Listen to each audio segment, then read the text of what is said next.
తాగుబోతు భర్తల వేధింపులు భరించలేక కొందరు భార్యలు విసిగిపోయి పుట్టింటికి వెళ్లిపోతారు. అలా పుట్టింటికి వెళ్లిన భార్యకు ఊహించని షాక్ ఇచ్చాడు ఓ భర్త. ఆమె చనిపోయినట్టుగా డెత్ సర్టిఫికేట్ పంపించాడు. ఈ ఘటన కడప జిల్లాలో జరిగింది. కడప జిల్లా జమ్మలమడుగు నియోజకవర్గ ముద్దనూరు మండలానికి చెందిన మారుతిరాజు, కలసపాడు మండలం దూలంవారిపల్లె గ్రామానికి చెందిన ఆదిలక్ష్మి భార్యాభర్తలు. గత కొంతకాలంగా మారుతిరాజు నిత్యం తాగి భార్యను వేధిస్తుండటంతో 20 రోజుల క్రితం ఆదిలక్ష్మి తన 3 పిల్లలను భర్త దగ్గరే వదిలేసి తన పుట్టింటికి వెళ్లిపోయింది. దీంతో ఆగ్రహించిన భర్త మారుతిరాజు తనను వదిలి వెళ్లిన భార్య చచ్చిన దానితో సమానమంటూ ఆమె పేరు మీద మరణ ధృవీకరణ పత్రం చేయించి భార్యకు పంపించాడు. దీంతో డెత్ సర్టిఫికేట్తో కలసపాడు పోలీస్ స్టేషన్కు వెళ్లి భర్తపై ఫిర్యాదు చేసింది భార్య.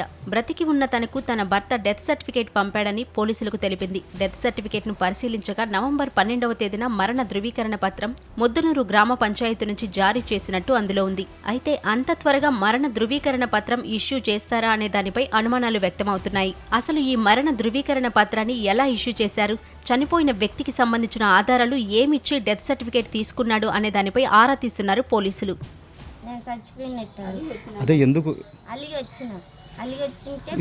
ఎందుకు వచ్చిన వాళ్ళకి కొత్త అంటే భయపడి వచ్చింది సార్.